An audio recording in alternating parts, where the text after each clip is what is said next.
So what is this municipal push on the provincial and federal governments to help solve this housing crisis that we're experiencing throughout Ontario? So the housing summit that we were at yesterday was called by the province, and they had an opening statement and a closing statement, but really the substantive conversation was with no cameras in the room. And I would tell you it was a very authentic and a very candid conversation. And municipalities have been asking for the four levels of government to be together. There seems to be this simplistic assumption that if you had greater supply, the cost would come down. And we realize that there are many inputs to the costs, and a lot of those levers that could help remedy that are really not levers that the municipal government has. So it isn't just about funding from the federal and provincial government, it's also about legislative changes. Does the region have any idea or plan that they can think of that possibly can help get Waterloo Region residents into homes in their own areas instead of having to pay rent to someone who's from somewhere else in the country? So first off, I would absolutely agree that this pandemic has made things even more difficult. It has raised prices, and it just isn't Waterloo Region or Ontario.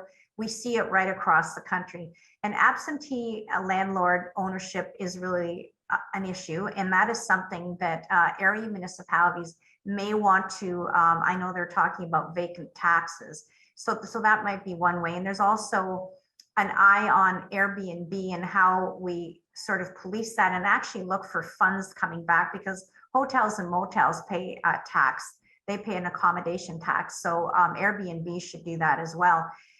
But I would tell you that there's also been an out migration. During this pandemic, people that lived in the GTHA realized that they didn't have to commute to work anymore. And they recognized that there's an amazing quality of life in Waterloo Region. It's a really complex issue, and there are no quick fixes. And by 2051, we're currently doing our regional official plan.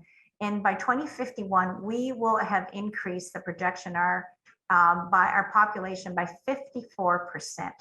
So we know that this demand is not going to go away. But I've talked to developers and I've talked to people in the house building business, and their inputs have really gone up. So not only do we have an increased demand, and people that were living, working at home in apartments and other places found that they had a nest egg accumulating because they had some costs that they were no longer incurring, and maybe they would look at getting into the market. But when everybody's looking at that at the same time, it really does increase demand. One of the messages that was carried forward to Minister Clark and to the Premier was, we have obligations under undertakings we've made about climate change and climate action. We've also said that we will have livable communities, that we will have 15-minute communities, and we will have active transportation in our communities. So we're balancing a whole lot of other undertakings that we've made. And the municipal sector doesn't have the ability to answer all of those issues. We have a timeline that is prescribed by the province of how quickly we process those applications. But we have other, they call them commenting agencies, and it could be a conservation authority, it could be the MTO, it could be our obligations to do archaeological assessment before we let people dig. They don't have those same timelines. So it's easy to look at municipalities and go, gosh, you need to build more houses. But there's so many inputs, and there's other people making decisions that put the blocks under the wheels of moving forward. And even when they get those building permits, it doesn't mean that there are shovels in the ground immediately. We talked about there are some variations on standards. For instance, some high rises are looking, because they're on the LRT or they're close to transit, that they would like to have a reduction in the number of parking spaces they need. And the province could say that in those circumstances, the appeal process could be sped up. So there are a few things like that, again, that the province is able to do. The other thing the province needs to look at is the investment and the announcements they make in schools, in hospitals, and in roads, because those are part of the inputs that help make the quality of life that we all enjoy in Waterloo Region.